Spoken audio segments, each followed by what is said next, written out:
France Maghreb 2. Au programme pour ce grand forum, pour ce vendredi 8 février, la question du jour. Suite au retour de l'ambassadeur français en Italie et aux dernières déclarations de Luigi Di Maio, pensez-vous que les relations diplomatiques des deux pays voisins sont en péril? On en parle dans quelques minutes avec vous au 01 40 33 9000 avec Sofiane Lakhdari et Mehdi Chebaiki. Crise diplomatique entre le Maroc et l'Arabie Saoudite. Le Maroc retire son ambassadeur en Arabie Saoudite après un reportage soutenant le Front Polisario sur la chaîne Al Arabiya. Témoignage exclusif, le grand forum France Maghreb de tout à l'heure. Zineb Redouane, c'est cette femme qui est morte le 2 décembre dernier après avoir reçu un tir de gaz lacrymogène le 1er décembre à Marseille. Elle était âgée de 80 ans. Son fils témoigne en direct tout à l'heure à 17h30. Affaire Benalla, les suites d'un feuilleton à rebondissement aussi à commenter avec vous au 01 40 33 9000. C'est parti pour votre LGF. Soyez-en les bienvenus jusqu'à 18h. LGF, le grand forum, merci d'être avec nous en direct. C'est parti en ce vendredi 8 février. J'espère que vous allez tous bien, en pleine forme à la veille de ce week-end qui s'annonce apparemment agité, pluvieux et même venteux. Avec des vents à 100 km/h, ça va chasser les brushings, mesdames, mesdemoiselles. Avec aujourd'hui, ils ont pas besoin de brushing, tout va bien pour eux. Monsieur Mehdi Chebaiki, notre Lyonnais, comment va-t-il? Ça va très très bien, merci Christophe. C'est votre semaine en ce moment, les Lyonnais là. Vous êtes en forme cette semaine? Excellente semaine, merci de le rappeler. Oui, après une victoire volée face au PSG et après une victoire hier soir en Coupe de France, tout va bien pour vous, c'est bien. Mais ne t'inquiète pas, maintenant que Malik Bouti fait partie du comité d'éthique du PSG, il n'y aura plus jamais ce genre de problème. T'as pas le droit, Mehdi, t'as pas le droit. Sofiane Lakhdari, heureusement il est là, il va équilibrer un peu les choses. Bonjour Sofiane. Bonjour Christophe, bonjour Mehdi, bonjour à tout le monde. Alors ravi d'avoir Mehdi avec nous aujourd'hui, ce vendredi, alors qu'on a l'habitude que ça soit Mamie. Oui, Monsieur Mamie qui n'est pas là aujourd'hui et qui sera de retour la semaine prochaine. Ne vous inquiétez pas, il a justement cédé sa place, prêté sa place temporairement à Mehdi Chebaiki et Sofiane Lakhdari. Bon, ça va Mehdi? Ça va très très bien, merci. Oui, j'imagine. Bon, alors messieurs, on va parler de l'Italie et de la France parce que rien ne va plus. Le divorce semble consommé, messieurs. Sur ce cliché, le populiste Luigi Di Maio pose fièrement avec des gilets jaunes. Comble de la provocation, la rencontre a eu lieu en France. Une ingérence en territoire français jugée inadmissible par Paris. Le gouvernement français veut marquer un coup d'arrêt à une escalade jugée dangereuse entre les deux pays. Symboliquement, Christian Masset, son ambassadeur à Rome, est rappelé en France pour un temps indéterminé. Il y a eu de la part d'un membre du gouvernement italien un comportement que nous avons considéré comme inhabituel, inamical, et qui vient après une série de déclarations officielles italiennes dont nous avons du mal à comprendre en quoi elles aident à la relation franco-italienne. J'ai du boulot, j'ai pas de temps à perdre avec Macron. Chacun ses oignons. Les Français ont voté. Je pense qu'ils regrettent maintenant et qu'ils vont le remplacer le plus vite possible. J'ai la petite impression qu'il y a pas mal de problèmes en ce moment en France. Que Macron réponde aux routiers, aux ouvriers, aux agriculteurs, aux étudiants. Chacun ses petits soucis, hein. Rien ne va plus, disais-je donc, et une crise sans précédent depuis la Seconde Guerre mondiale, ce n'était pas arrivé finalement cette histoire. D'où cette question du jour que l'on vous pose donc suite au retour de l'ambassadeur français en Italie, aux dernières déclarations de Luigi Di Maio. Pensez-vous que les relations diplomatiques des deux pays voisins sont en péril entre la France et l'Italie, messieurs? Et c'est une actualité européenne plus que brûlante, donc dominée par ce sujet, par ce rappel de l'ambassadeur français en Italie. Un geste qui vise à marquer en tout cas le coup déclare ce matin Benjamin Griveaux, le porte-parole du gouvernement français, alors que les deux chefs politiques du gouvernement italien, Matteo Salvini et Luigi Di Maio, se sont déclarés disponibles pour dialoguer, messieurs, avec le gouvernement français. Benjamin Griveaux a noté qu'il y a un seul chef de gouvernement en Italie, c'est Giuseppe Conte, qu'Emmanuel Macron a déjà rencontré l'homme à plusieurs reprises. Mehdi, sur cette histoire entre la France et l'Italie, là, est-ce que ça peut mettre vraiment cette relation en péril? Tout dépend ce que l'on entend par péril. Est-ce que quelle est ta définition de mettre une relation en péril? Une définition de péril, c'est une relation qui va se détériorer, une relation qui va être de plus en plus tendue, une relation qui ne va pas aller vers la réconciliation, quoi, vers la désescalade. La désescalade, elle aura lieu à un moment ou à un autre. Là, c'est simplement des effets. Il y a beaucoup d'effets d'annonce aussi dans ce qui est dit, hein, parce que lorsque Di Maio dit cela, il sait très bien que la France ne va pas revenir sur sa politique africaine, encore moins sur la France-Afrique, malgré ce qui est dit depuis très longtemps. Mais au-delà de la relation franco-italienne, je pense que c'est plutôt tout le bloc européen qu'il faut regarder, et il faut regarder toutes les failles. Ça craque de partout, hein. Ça craque de partout. On le voit avec le Brexit anglais, qui a du mal, qui est difficile à accoucher.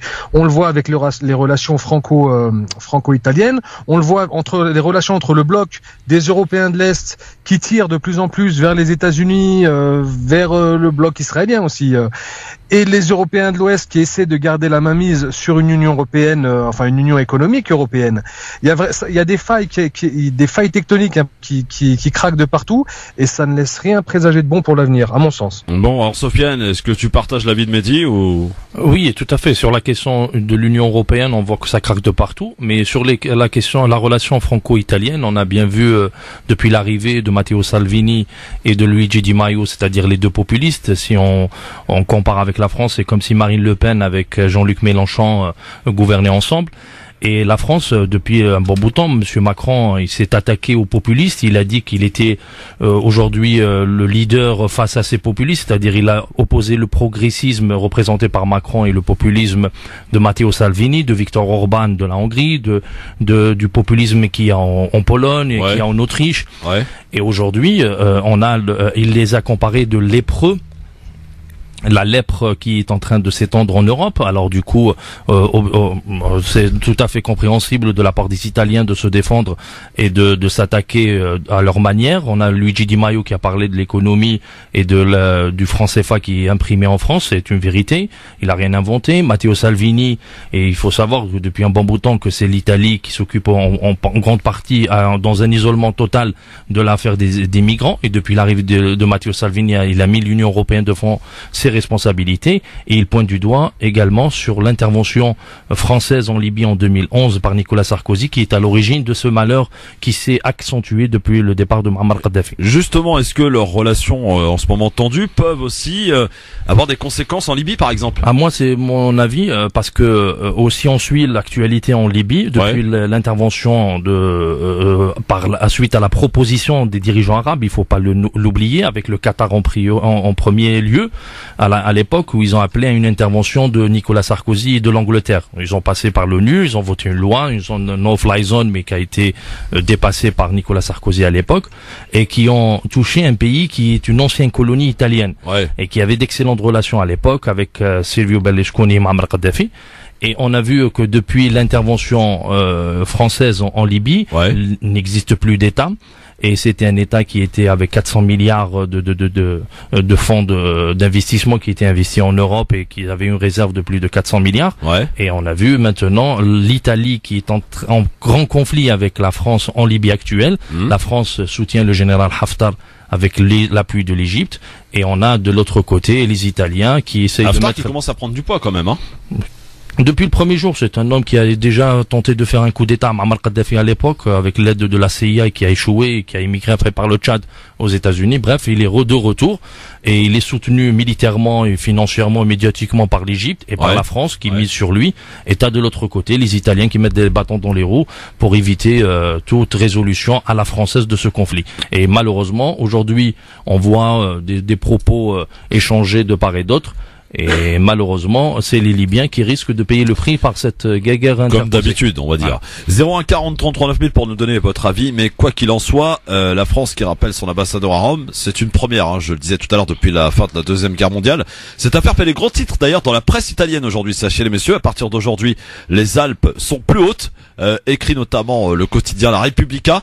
À Bruxelles aussi, hein, les Européens sont circonspects, les milieux européens sont stupéfaits même par le degré d'allégresse du piétinement par les Italiens des conventions les plus élémentaires en matière de relations internationales, avec cette circonstance aggravante que cette mauvaise querelle donc met aux prises deux États membres fondateurs en 1952 de ce qui est aujourd'hui l'Union européenne, mon cher Mehdi. Et là, c'est quand même important quand même, deux acteurs majeurs. Deux acteurs majeurs, des membres fondateurs, mais il faut quand même remarquer que de par l'histoire, les relations franco-italiennes n'ont jamais été des relations à la solidité inéprouvable. Hein. Historiquement, il faut bien savoir que les nations, les pays, les nations, les peuples ont une mémoire. Et en Italie, on a encore la mémoire de choses qui s'étaient passées. On a la mémoire de Napoléon, par exemple. On a la mémoire de la gifle de Tunis. Parce qu'il faut savoir que les Italiens, étaient économiquement très implantés en Tunisie avant la conquête de la Tunisie par la France. Ouais. Et que la conquête de la Tunisie par la France a mis à mal de nombreux investissements et tout un pan de l'économie italienne. D'ailleurs, il y a un très très bon article sur le site www.francemaghreb2.fr qui illustre un peu tout cela, oui. Voilà, idem alors avec la Libye où l'Italie avait des intérêts. 400 sociétés italiennes a été implantées. Hein. Voilà, tout à fait. Donc à chaque fois, les Italiens ont un peu l'impression de se dire, mais attends, là où on met notre argent au Moyen-Orient ou au Maghreb, il y a des Français qui viennent pour nous le prendre. Ouais. Donc forcément, ça peut créer du ressenti. Tout à fait. Forcément. Alors, je le disais, donc en Europe, ça réagit. Mais il a tout à fait raison, Mehdi, Christophe, sur cette question de l'Union européenne, parce que si on voit avec le Brexit, regarde par exemple les dernières déclarations de Donald Tusk. C'est un truc de phénoménal. Il dit ils permettent une place spéciale en enfer aux partisans du Brexit. On parle de Donald Tusk. Ouais. Valérie Pécresse, elle a dit que s'il y a des gens qui veulent sortir de l'euro, ça doit être douloureux. On a des propos qui sont hallucinants. On est en train de voir déjà, rajoute à cela la dernière position française qui est à l'encontre de sa diplomatie contre le Nord Stream 2, c'est-à-dire l'approvisionnement du gaz qui devait se faire par les Russes à travers l'Allemagne. C'était une position conjointe entre la France et l'Allemagne. Aujourd'hui, la France vient de rompre ça suite à des pressions américaines. On est vraiment ça.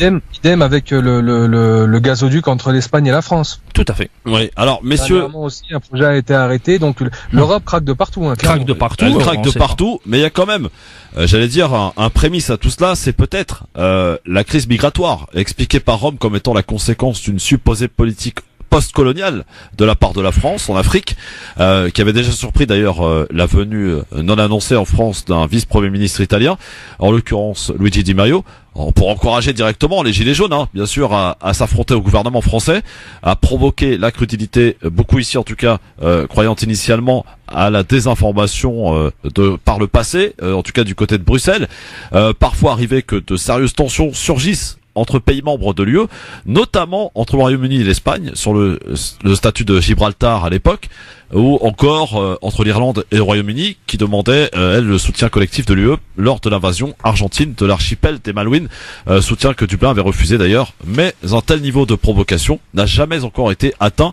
nous dit-on, et d'après les spécialistes. La crise migratoire, d'ailleurs, l'Italie qui accuse la France de réenvoyer les migrants en Italie, sur son territoire. Mehdi. Oui, bah ça c'est possible. Hein. On se rappelle, il y a des coups. Vous savez, entre bons amis européens, on se fait parfois des petits coups tordus. On se rappellera des visas temporaires accordés par Berlusconi à plusieurs centaines de migrants clandestins. Voilà. Bon, là, on reconduit à la frontière italienne. C'est de bonne guerre, j'ai envie de dire. Non, mais surtout que il faut le dire sérieusement, que l'Italie était livrée à elle-même. On a laissé, au niveau de l'Union européenne, on a voté une loi obligeant les pays où les migrants arrivent en premier lieu, c'est aux pays où ils sont arrivés à les maintenir et à s'en occuper, sans aide, sans rien du tout. Alors du coup, l'Italie, elle donne des permis de passage de 1 mois, de 2 mois pour partir au nord, alors qu'on sait pertinemment pour faire baisser la pression. Mais je crois qu'il y avait aussi, il y a l'agence Frontex. Alors je sais pas si ça existe toujours. Ça existe toujours, hein, Sofiane, je pense, en contrôle. Ouais, voilà, l'agence Frontex, elle s'était vraiment, elle avait mis beaucoup de moyens sur l'Espagne, et il semblerait que elle ait un peu laissé de côté l'Italie, et que l'Italie, comme l'a dit Sofiane, se retrouve face à toute une arrivée. Mais alors, lorsqu'on parle de crise migratoire, moi ça me gêne toujours parce que ça sous-tendrait que l'origine de la crise soit les immigrants eux-mêmes, les migrants eux-mêmes. Non, pas du tout. C'est pas ça. C'est que l'Italie en fait accuse la France de ne pas jouer le jeu, c'est-à-dire de ne pas accueillir les migrants. Non, mais Di Maio va plus loin. Il parle de dépouillement de l'Afrique par la France. Et Matteo Salvini parle surtout de la guerre qui a été enclenchée par Nicolas Sarkozy en 2011. Ouais, c'est qu'à la France d'assumer. Voilà, tout à fait. Il a dit, on avait prévenu, Kadhafi. Même les Italiens à l'époque, beaucoup d'hommes d'affaires. On ne sait pas pourquoi Silvio Berlusconi n'a rien fait à l'époque de Sarkozy en 2011, alors qu'il y avait un traité de commun accord entre l'Italie et la Libye pour une protection commune. Mais on a vu comment Berlusconi s'est désolidarisé. Et on voit aussi que ça se tend avec Castaner. Je sais et pas Salvini, il faut savoir que Salvini a doublé son score. La Ligue du Nord a doublé son score en Italie. J'étais en train de voir aujourd'hui les sondages. Matteo Salvini est plébiscité. Là où il va, il est plébiscité par la population. C'est-à-dire le discours qui est en train d'être tenu aujourd'hui le réconforte parce qu'il a le soutien de la population italienne. Alors Luigi Di Maio, là, qui a rencontré les Gilets jaunes, lui c'est le mouvement 5 étoiles. On peut dire que c'est l'équivalent de Jean-Luc Mélenchon ici, quoi. Ouais, mais après, avec le soutien qu'il a apporté à cette liste, normalement ça devait rassurer Emmanuel Macron qui veut que tous les sondages disent que s'il y a une liste de Gilets jaunes, ça va profiter plus à la République en marche. Il y a un sondage d'ailleurs qui est intéressant en Italie. Vous savez qu'ils ont fait un petit sondage sur les personnalités politiques des pays voisins. Et vous savez celui qui est le plus détesté en Italie? Oh là là. Emmanuel Macron. Voilà. Ouais, donc la population italienne apparemment, voilà, on sent quand même que c'est l'actualité qui veut ça. Après, voilà, avec les médias italiens, avec le nationalisme italien qu'on connaît, alors du coup, c'est sûr, et surtout quand on sait que Salvini est plébiscité par la population, ça prouve que. Et justement, Salvini, Mehdi, qui a été ça a été quand même une surprise quand même, l'arrivée de ce populisme en Italie. Pas surprise entre guillemets. Finalement, voilà, aujourd'hui, quand on regarde, ça se passe plutôt bien ou c'est un bilan mitigé? J'aurais pas la prétention de tirer un bilan de la politique italienne et notamment d'un nouveau gouvernement italien. Ce que je sais, c'est que voilà, les Italiens ont fait un choix et c'est aux gens de respecter le choix des Italiens. Ils ont choisi de mettre cette alliance à la tête de leur pays, une alliance grosso modo extrême gauche, extrême droite. L'avenir nous dira si ça fonctionnera ou pas. Ça peut être efficace sur le court terme. Sur le long terme, j'en suis beaucoup moins sûr parce que ce qui est extrême est généralement nocif et parfois derrière des discours un peu lissés parce qu'on essaye quand même de plaire, comme le fait Salvini, il y a tout un background idéologique qui peut amener beaucoup de problèmes par la suite à l'Italie. Wait and see. Alors a priori, Salvini aurait invité son homologue français Castaner. Castaner aurait répondu « On ne me convoque pas ». Non, mais après, voilà, ça c'est les petites phrases. Je pense qu'au niveau, on va assister dans les semaines à venir normalement une désescalade, c'est clair. Mais comme je vous ai dit, mais comme je vous ai dit, le terrain de prédilection de ces deux puissances, ça sera la Libye malheureusement, et c'est le sang libyen qui va couler pour les intérêts. Soit toi, tu nous dis, Sofiane, aujourd'hui que ces deux pays finalement vont s'affronter en Libye. Ouais, on est logiquement à l'opposé. Non, pas militairement, c'est impossible. Non, mais quand je dis militairement, c'est par des alliés différents, quoi. Ouais, par procuration en Libye. Comment dire pour revenir un peu, alors pour sans vouloir faire de l'histoire pompeuse, mais la guerre du Biafra, grosso modo, on peut raccourcir en disant que c'était une guerre entre la BP et Total. Hein. Ouais, c'était la France d'un côté et l'Angleterre de l'autre, et il y a eu des millions de morts. Voilà. Donc c'est ce qui se passe sur tous les champs de bataille du monde entier. Il y a des soutiens étrangers et puissants derrière chaque faction. Et surtout que l'Italie, elle est sortie bredouille de la Libye avec 400 sociétés. On n'oublie pas que économiquement l'Italie, elle est à 130% du PIB, la dette. Ouais. C'est énorme. C'est énorme. Et au niveau de l'Union européenne, avec les restrictions de l'Union européenne, moi j'ai vu certains spécialistes italiens qui vous disent que beaucoup d'hommes qui ont des postes clés, soit dans la Banque d'Italie, soit dans la finance italienne, etc., c'est des europhobes. Non pas des eurosceptiques, mais des europhobes qui tiennent ces postes. Alors après le discours... Oui, pardon, excuse-moi, je voulais juste rajouter également que l'Italie n'est pas un pays à la française, ce n'est pas un pays hyper centralisé. La sociologie des Italiens est totalement différente, du nord au sud, d'une ville à l'autre. On n'est pas dans le même contexte que la politique française. C'est pour ça que pour juger, c'est vraiment difficile parce qu'on les raisonnements politiques ne sont pas du tout les mêmes. Entre par exemple Milan et Naples, ça a absolument rien à voir. Rien à voir, et puis c'est pas un système présidentiel, il y a tellement de différences que c'est assez compliqué de faire des parallèles. Mais alors quand Griveaux nous parle de Conte là, mais Conte il représente pas grand chose finalement en Italie. Maintenant les deux puissants, c'est Matteo Salvini qui mise l'intérieur et Luigi Di Maio qui est le vice-premier ministre. Ouais. Et c'est eux qui c'est eux les hommes forts finalement. Salvini surtout. Salvini médiatiquement il est très fort et même maintenant il fait a priori la satisfaction du peuple italien sur le travail qui est exercé. Hein. Oui, faut le rappeler. Donc l'Italie c'est toujours des jeux d'alliance pour le pouvoir italien, c'est toujours des jeux d'alliance. C'est pour ça qu'on se retrouve avec des des choses un peu bigarrées, des patchwork politiques comme ça. Mais bon, ce pays avance malgré tout avec son système. En tout cas, vous continuez de répondre à cette question. Pensez-vous que ça va mettre les relations des deux pays en péril? Sur Facebook, France Maghreb. Et ça risque de se répercuter sur toute l'Europe. C'est ça ce qu'on est en train de voir malheureusement, c'est que voilà, c'est la confrontation entre le progressisme, les progressistes représentés par Emmanuel Macron, parce qu'il a pris cette posture. Voilà, l'Allemagne, même Angela Merkel va partir l'année prochaine. Oui, alors du coup, il y aura pas, je sais pas qui. Non, mais dans le camp des progressistes, c'est France, Allemagne. Ouais, France, Allemagne, après les pays nordiques et les pays du Sud. Et le populisme, c'est quoi? Hongrie, Italie? Italie, République tchèque, Autriche, les pays de l'Europe de l'Est. On a vu peut-être même l'arrivée en Grèce avec la déception de Tsipras. Ouais. Après. Et l'Espagne, tu la mets dans quel camp? L'Espagne, ça va évoluer. Maintenant, c'est sous la gauche, mais on peut avoir, par exemple, vous avez la gauche aujourd'hui, elle est alliée en Andalousie pour avoir pour gagner les élections. Ils étaient obligés de s'allier avec l'extrême droite. Ouais. Alors, pour vous dire que l'extrême droite aujourd'hui est devenue inévitable dans l'échiquier politique dans tous les pays d'Europe. Tu partages sur ce schéma qui est proposé par Sofiane, cet affrontement entre progressistes et populistes? Ouais, le constat est clair, il est limpide, et puis on peut pas aller contre ce constat. Il suffit d'allumer sa télé, écouter la radio, ouvrir un journal pour tomber dessus. Ouais. Et le populisme qui est encouragé, rappelons-le, par les Américains en Europe. Les Américains jouent sur les contradictions qui existent aujourd'hui sur l'échiquier politique. Vous avez des mouvements comme Monsieur Steve Bannon qui essaye d'arranger tous les populistes et d'avoir une seule vision. Mais vous avez aussi les Américains qui soutiennent des dirigeants. Voilà, par exemple George Soros avec ses ONG qui financent un peu le l'immigrationnisme. Voilà. Finance l'immigrationnisme, vous avez des ONG américaines ou bien mais pour le moment avec Monsieur Macron qui est en conflit un peu avec Donald Trump et là avec l'Italie, ça fragilise le multilatéralisme avec surtout les sanctions qui sont à l'encontre de la Russie. On voit qu'il y a une fragilisation de la politique multilatérale qu'a voulu incarner Monsieur Macron au début de son quinquennat. En tout cas, le résultat du sondage aujourd'hui, c'est pas une victoire sans appel du oui, c'est 52% sur Facebook de oui, que cela risque de mettre en relation les relations entre les deux pays en péril, et 57% sur Twitter, le grand forum FM2, France Maghreb 2 sur Facebook pour en tout cas voter. Oui, les gens sont assez partagés finalement.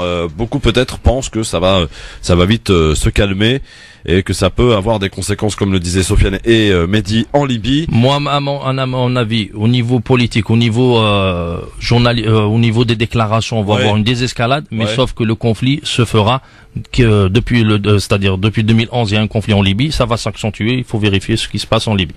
Conclusion, Mehdi, là-dessus? Oui, on est d'accord? De chaque côté des Alpes, il y a de nombreux investisseurs communs, l'argent est commun, les investissements sont croisés, tout ça va finir par se calmer, comme le dit Sofiane, au lieu de se crêper le chignon en Europe, on le fera sous faux drapeau à l'extérieur. Dans un instant, autre crise majeure entre cette fois-ci deux anciens ennemis qui devient ennemi aujourd'hui, le Maroc et l'Arabie Saoudite. Tiens, on nous apprend que le Maroc quitte la coalition arabe. Je croyais qu'elle avait quitté depuis longtemps, moi. Eh ben non, apparemment elle en faisait toujours partie, elle était toujours au Yémen, puisqu'on apprend qu'au travers de cette crise, le Maroc se retire de cette fameuse coalition arabe. On va tenter de comprendre ce pourquoi ça a commencé. Ça part pour une broutille, on va le dire franchement, mais en tout cas le Maroc, on va essayer de comprendre la politique étrangère de ce pays. J'avoue que je suis un peu perdu, vous allez peut-être m'aider à comprendre. Dans un instant, vous, chers amis auditeurs, au 01 40 33 9000, à quoi joue le Maroc? On y revient dans un instant. France Maghreb 2, France Maghreb 2.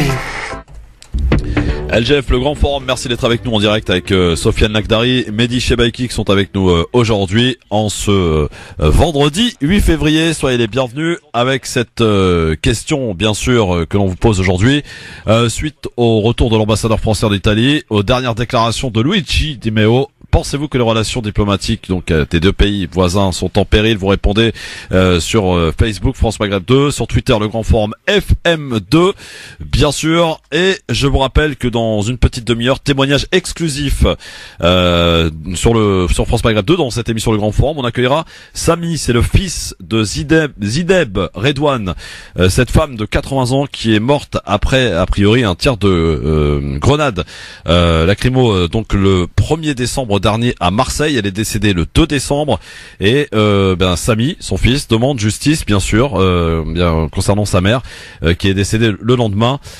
Témoignage exclusif donc à retrouver tout à l'heure à 17h30 dans cette émission sur France Maghreb 2.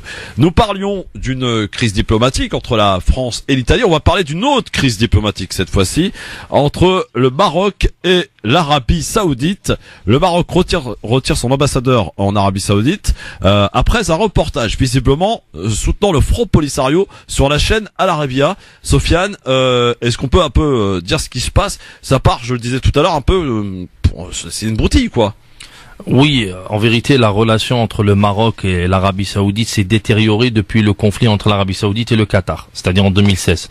L'Arabie Saoudite entretient d'excellentes relations avec le Maroc, le Qatar également, mais sauf que l'Arabie Saoudite, depuis un bon bout de temps, elle soutient le Maroc avec des investissements, elle a réintégré le Maroc dans le Conseil des pays du Golfe avec le début du printemps arabe avec la Jordanie. Ouais. Voilà, il y a le soutien indéfectible de l'Arabie Saoudite sur la question du Sahara. Il considère le Sahara comme étant Sahara marocain, contre la vie de l'Algérie, du Front Polisario.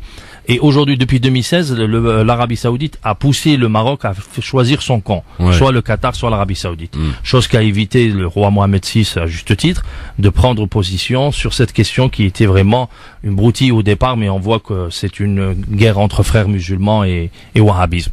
Et en 2016, je me rappelle, Mohamed VI a fait un excellent discours lors du sommet des conseils des pays du Golfe, où il a parlé comme quoi le Maroc n'obéissait à aucun pays, etc., etc. Mais l'époque, c'était Mohammed Ben Naïf qui était le prince héritier. Et on sait que depuis l'arrivée de Mohammed Ben Salman en 2017, les choses se sont accélérées déjà à l'intérieur de l'Arabie Saoudite. Et vu que c'est un jeune, alors du coup, il a fait beaucoup de pression sur le Maroc pour qu'elle prenne position. Et on se rappelle toujours du vote contre la Coupe du Monde, où il a fait même campagne auprès de certains pays pour que ces pays-là votent contre le Maroc. Ouais. Et à l'époque, l'Algérie a voté pour le Maroc, entre parenthèses. Absolument. Et du coup, on voit bien aujourd'hui, le Maroc, il y a eu une accélération de ces événements. On a vu la visite de Mohamed Ben Salman en Algérie, il n'est pas parti au Maroc. On comprend mieux d'ailleurs pourquoi maintenant. Oui, les Marocains disent que c'était un refus du Maroc de l'accueillir. Alors on ne sait pas de qui dit, et l'Arabie Saoudite, les médias disent qu'ils n'ont jamais proposé de passer par le Maroc. Chose étonnante aussi qu'on apprend dans cette histoire, c'est que lorsqu'on avait donné cette information, certains auditeurs ne la croyaient pas et m'avaient même contredit, pourtant elle était véridique, à savoir que le Maroc faisait partie de la coalition qui attaque le Yémen, la coalition arabe justement menée en premier lieu par l'Arabie Saoudite. On apprend donc que le Maroc se retire de cette fameuse coalition au travers de cette histoire. Moi je pensais que c'était déjà fait, on m'avait dit que c'était fini, que le Maroc ne faisait plus partie de cette coalition qui s'était retirée du Yémen. Bah visiblement non. À midi. Je parle beaucoup. Ils s'étaient retirés de manière opérationnelle, mais ils ne s'étaient pas retirés officiellement de la coalition. Du commandement. Voilà, c'est ça exactement. Mais disons qu'ils participaient encore aux réunions. Alors je sais pas comment on appelle, aux réunions d'état-major. Ils étaient pas en tant qu'observateurs, en tant que membres, mais sans plus engager leurs forces directement dans le conflit. Concernant Mohamed VI, je pense qu'il est en train de se rendre compte que après le temps des selfies, tout sourire avec MBS, il est en train de se rendre compte de la réalité des méthodes de pouvoir de MBS, et il se dit que finalement il va peut-être miser sur un autre cheval et prendre un peu de retrait vis-à-vis de l'actuel détenteur du pouvoir saoudien. Je peux me tromper, mais j'imagine un peu ça. Alors, mais pour le moment, l'Arabie Saoudite n'a pas changé sa politique envers le Sahara. Il faut savoir qu'ils ont fait juste un petit reportage il y a quelques semaines, une réponse à l'intervention du ministre des Affaires étrangères, M. Bourreta, sur la chaîne Al Jazeera il y a un mois, où il a parlé comme quoi que le Maroc ne prenait aucune position, que le peuple marocain était neutre dans cette question, dans le conflit entre le Qatar et l'Arabie Saoudite, etc. Ce qui a déplu aux autorités saoudiennes. Ils ont fait un reportage où ils présentaient la marche verte comme une intervention militaire du Maroc afin de reconquérir après le départ de l'Espagne. Ouais. Et c'est une vision qui a choqué un peu l'opinion marocaine et même la presse marocaine, et qui a poussé aujourd'hui le Maroc à rappeler son ambassadeur. Mais on sait que la crise elle est plus profonde et ça date depuis 2016 avec des coups. Mais sauf que maintenant, c'est pas d'avoir l'Arabie Saoudite seulement sur le dos, c'est d'avoir l'Arabie Saoudite et les Émirats Arabes Unis. Ils ont intérêt aujourd'hui, parce que maintenant il y aura des sanctions, c'est sûr, au niveau saoudien. Ils vont retirer leurs investissements. Alors il a intérêt les Qataris à se présenter au niveau du peuple marocain et des autorités marocaines. Votre avis nous intéresse sur cette crise diplomatique entre le Maroc et l'Arabie Saoudite. 01 40 33 9000, messieurs. Mehdi, on va rappeler, histoire de recontextualiser un petit peu les choses. Il y a eu cette fameuse proposition d'organiser la Coupe du Monde au Maroc pour 2026.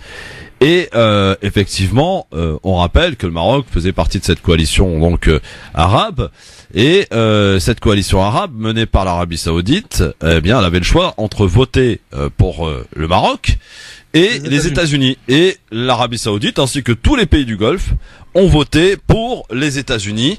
Donc, est-ce qu'il n'y a pas un problème de choix, d'alliance, justement, dans la politique étrangère du Maroc? Est-ce qu'il n'y a pas eu erreur, là, finalement? Il y a eu erreur dans le casting ou pas? Erreur, je sais pas, sinon on peut pas dire erreur quand on noue des alliances avec. Visiblement, ils ont pas misé sur les bons chevaux, en tout cas. Hein. Ouais, je sais pas, parce qu'ils en ont quand même retiré certains bénéfices. Alors, je suis pas spécialiste en politique étrangère marocaine, mais ce que je sais, c'est que la diplomatie marocaine, généralement, est assez efficace. Il parle avec tout le monde. C'est un pays qui arrive à avoir des relais un peu partout dans le monde. Donc, je pense pas que la crise va durer vraiment voilà, ça joue un peu les coqs en ce moment, parce qu'il faut bien montrer chacun à son peuple qu'on agit. Alors, le roi du Maroc, il rappelle son ambassadeur à Rabat. MBS va certainement, comme l'a très bien dit Sofiane, fermer quelques vannes qui seront sûrement compensées par des investissements qataris.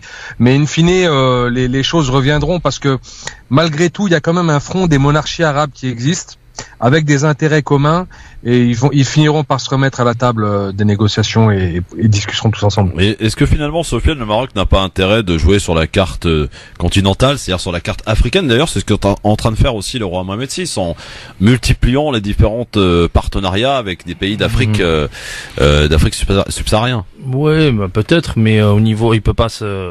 Et puis avec son voisin l'Algérie, il peut pas tourner le dos avec l'Algérie qu'avec l'Arabie Saoudite, non? Non, il peut pas tourner le dos aux milliards qui viennent de pétromonarchie, même si l'Afrique, lui, il peut investir, il peut redorer un peu son image au niveau de l'Afrique de l'Ouest, surtout avec la CEDEAO, mais il peut pas tourner le dos aux pétromonarchies. Par contre, je suis pas d'accord avec Mehdi juste sur la neutralité de la diplomatie marocaine. Au contraire, la diplomatie marocaine prend position et acte à travers toutes les crises vis-à-vis des pétromonarchies. Il faut rappeler elle était pour l'intervention en Libye.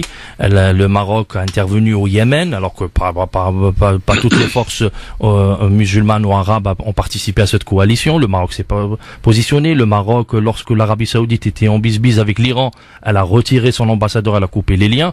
On a maquillé cela avec l'Iran, avec le Chili. Voilà. Aujourd'hui, par exemple, le Maroc prend position pour l'autoproclamé président du Venezuela, Guaido.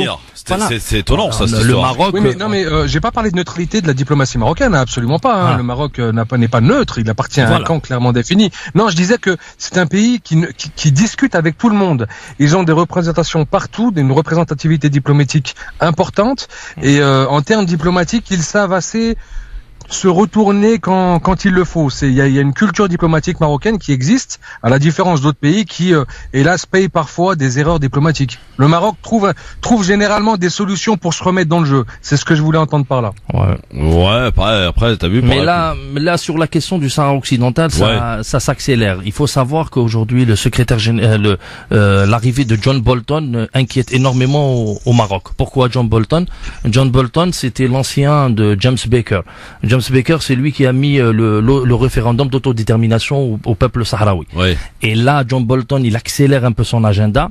Et la perte des milliards et de l'influence saoudienne qu'ils peuvent avoir au sein de l'administration américaine, c'est une grosse perte à mon avis. Et je pense que la seule solution qui reste au Maroc, c'est le rapprochement avec Israël. Et là, la visite de Benjamin Netanyahou au Maroc, j'ai peur que ça se concrétise, ou bien on va se diriger vers une normalisation, parce que le Maroc a besoin d'un soutien au sein de l'administration américaine pour bloquer cette accélération du processus d'autodétermination du peuple sahraoui. Quelles sont les relations entre le Maroc et les États-Unis, Sofiane? Maroc, c'est une relation historique, mais là, l'arrivée de certaines personnes peut changer. Vous avez le soutien de Bill Clinton ou de Barack Obama pour le plan de paix qui a été proposé par le Maroc. Et là, je vous parle surtout de John Bolton. John Bolton, c'est l'homme du Sahara occidental. c'est l'homme qui a tout fait, qui a fait avec James Baker le plan d'autodétermination 95 à mon avis. J'ai pas envie de dire de bêtises, mais John Bolton inquiète énormément au niveau de la presse marocaine, son arrivée et dernièrement au secrétaire général de la défense américaine. Est-ce qu'il va pas y avoir au niveau du Congrès américain, il me semble que le Maroc a pas mal d'appui, non? Mais là, s'il perd l'appui de les Saoudiens, ils ont un appui fort au niveau de l'administration américaine. Ouais. S'ils perdent l'appui saoudien, parce que les Saoudiens ne vont pas seulement rester neutres, ils vont mettre, on a bien vu, par exemple, pour une élection, pour une organisation de Coupe du Monde, ils ont fait en sorte qu'il y ait des pays qui les rejoignent, pour montrer un peu leur force. Alors maintenant, est-ce que tu crois à un revirement de la politique saoudienne sur le Sahara occidental, alors là, ils ont quand même engagé la crédibilité de l'État, de l'argent et des moyens. Là, a priori, si le Maroc arrive à retirer son ambassadeur, il y a les premiers signaux qui ont commencé, et surtout la visite de MBS en Algérie.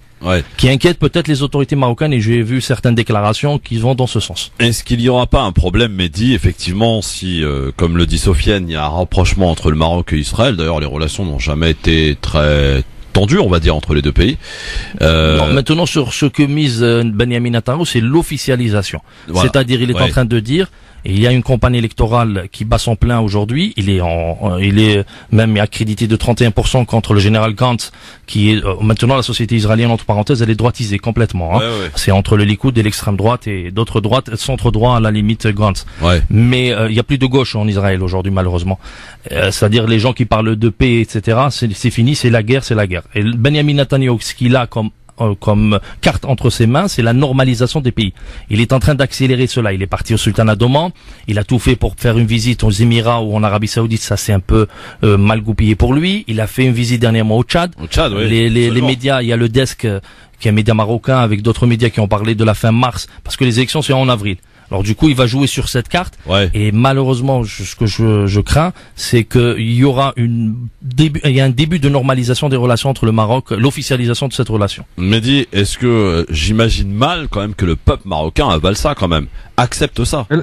Est-ce qu'on parle du peuple marocain là? Oui, on parle des autorités, mais le peuple marocain quand même, il s'est fait remarquer quand même à plusieurs reprises via des campagnes de boycott. Vous savez qu'il y a des sociétés qu'on ont fait les frais là il y a pas longtemps. Il y a une campagne quand même assez importante qui s'organise contre la venue d'Enrico le 14 février. Si on lui dit qu'effectivement Netanyahou vient pour officialiser, normaliser les relations, le peuple marocain ne pourra pas rester silencieux longtemps quand même. Le problème, ce n'est pas de rester silencieux. Je pense que le peuple tchadien, en partie, ne voulait pas de ce rapprochement avec Netanyahou.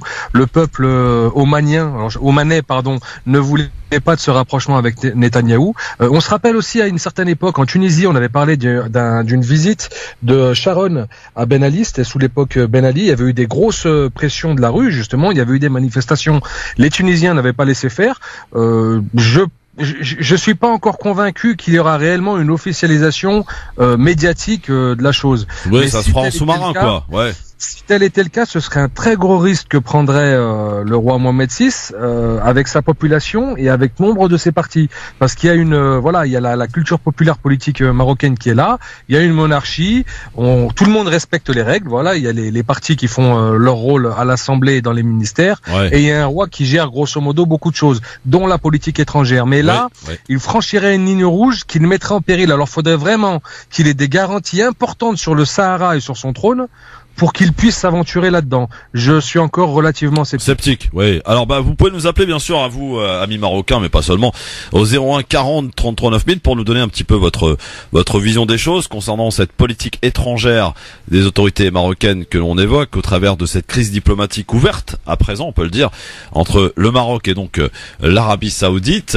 On rappelle donc suite à visiblement un reportage sur le Polisario. C'est la goutte d'eau qui a fait déborder le vase, qui a été diffusé sur Al Arabiya, qui a fait réagir les autorités marocaines, qui ont de suite quitté la coalition justement arabe qui est agissante au Yémen, rappelons-le. Donc voilà, ça semble un petit peu s'embrouiller entre les deux pays.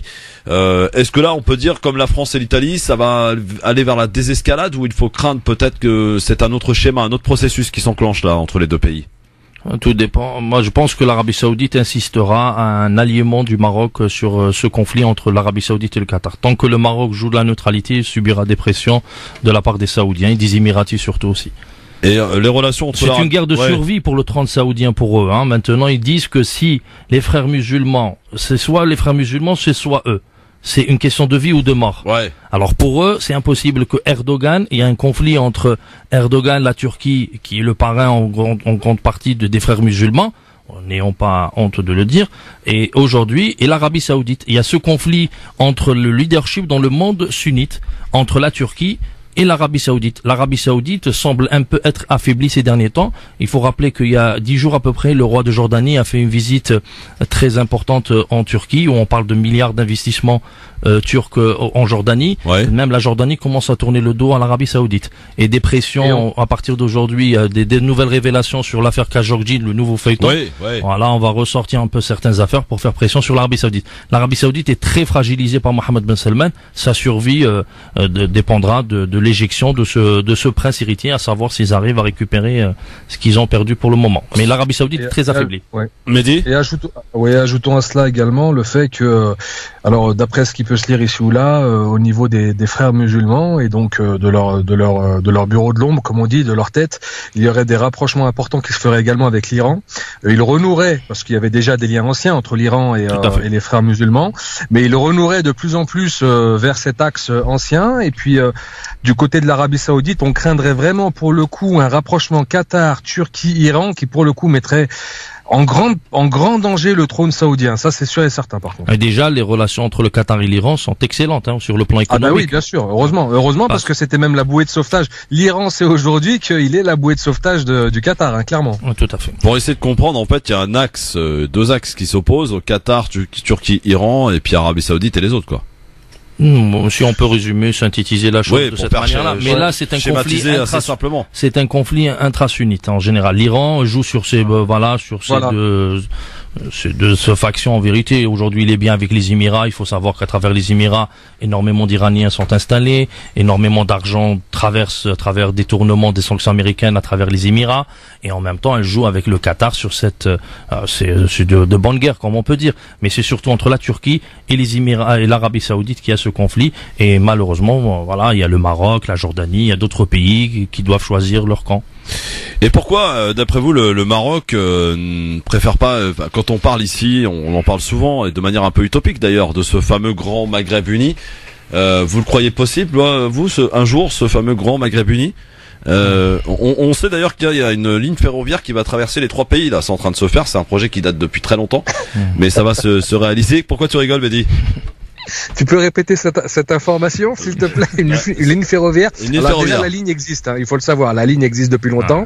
Ben alors, moi, je ne sais pas si vivant, je verrai un train traverser les trois pays. En tout cas, on en parle là, de plus en plus d'ailleurs. Non, c'est le bureau de l'UEMA qui a discuté de ça, mais si l'UEMA le bureau de l'UEMA avait une quelconque influence sur les politiques des pays concernés, ça se ferait depuis longtemps. Ouais. Donc le Maghreb uni, vous y croyez pas du tout, messieurs, on est d'accord, hein? Pour le moment. Il y a rien. Disons que tu traverses pas la frontière à pied, donc je me demande comment est-ce qu'on peut projeter déjà de la traverser en train. Oui. Moi, il y a un problème, c'est le problème du Sahara qui doit être réglé. C'est ça qui vraiment, poison, ça. C'est un poison qui a été laissé par le colonialisme, qui n'a jamais été réglé et que malheureusement les autorités algériennes, marocaines n'arrivent pas à régler par eux-mêmes. C'est par exemple, le poison qui a été laissé et qui les populations des deux pays payent jusqu'à maintenant. On essaie, voilà, vous voyez par exemple le Maroc qui peut vendre ce rapprochement avec l'État israélien, disant voilà, il y a une partie du territoire qui va être, qu'on va perdre une grande partie. Les Américains, John Bolton ne veut pas, l'Arabie Saoudite vient de nous lâcher. On a un seul allié. Soit on veut s'allier avec l'AIPAC pour avoir une certaine influence au Congrès américain pour bloquer certaines choses. Ils peuvent vendre facilement ça à la population marocaine. À partir du moment où parler d'un territoire, le nationalisme ressurgit de plus belle. Je vois que c'est assez timide au niveau des réactions, aujourd'hui, 01 40 33 9000. Peut-être qu'il y a certains qui ne sont même pas au courant, ça s'est passé hier soir. On rappelle l'information, crise diplomatique entre le Maroc et l'Arabie Saoudite en cause. La petite goutte qui a fait déborder le vase, c'est ce fameux reportage diffusé sur Al Arabiya en faveur du Polisario. Et le Maroc qui a donc rappelé son ambassadeur et surtout quitté la coalition arabe qui opère au Yémen, bien sûr. Une coalition finalement qu'elle n'avait jamais quittée alors qu'on nous avait dit le contraire. guerre. Et donc là, elle l'a quitté visiblement officiellement. Vous nous appelez pour réagir au 01 40 39 000. C'est ce qu'a fait Daoud. Salut Daoud. Oui, bonjour à tous. Bonjour Daoud. Bonjour Daoud. On n'a rien dit sur Erdogan, hein, Daoud. Hein, tout va bien. Non, j'appelle pour l'alliance là entre Israël. Entre eux, pardon. Je veux savoir, entre Maroc et Israël, c'est-à-dire entre la rencontre que Netanyahou va venir au Maroc là. Oui, alors c'est entre parenthèses et entre guillemets parce que je crois qu'ils ont un peu. Ça a été démenti par le ministre de la communication marocain. Voilà. D'accord. Mais moi, je voulais juste rappeler la parole du général israélien vainqueur de la guerre des 6 jours, qui a déclaré, c'était Moshe Dayan, il a déclaré, sans Hassan II, on n'aurait jamais gagné la guerre des 6 jours. Est-ce que vous vous rappelez l'histoire de l'hôtel? Même, oui, tout à fait, l'espionnage des dirigeants. Exactement. Parce qu'il a eu peur, après il a tout dévoilé, ils avaient fait plein de plans en fait. Tout à fait. Et il avait tout donné ça au service, au Mossad. Au Mossad qui a occupé le haut de l'étage, oui, tout à fait. Voilà, et moi je voulais venir aussi sur un autre sujet par rapport aux frères musulmans. Parce que quand vous parlez des frères musulmans, est-ce que vous considérez les frères musulmans, parce que je parle à vous trois, comme quelque chose de mauvais ou limite terroriste? Je laisse Mehdi, après je donnerai mon point de vue. Quels frères musulmans? Parce que il y a pas les frères musulmans. Il y a certes une organisation égyptienne, là, celle qui est la plus connue, mais dans tout le monde arabe, les frères musulmans, tu peux parler de ceux de l'OIF, ce sont pas des terroristes. Tu peux parler des frères musulmans du MSP algérien, qui jusqu'à preuve du contraire sont pas terroristes. Tu peux parler de Ben Kéran au Maroc, qui est pas terroriste. Après, dans d'autres pays, on choisit la voie armée. Oui, Ranouchi en Tunisie aussi, hein, on peut le dire. Ranouchi, oui, voilà, n'est pas terroriste.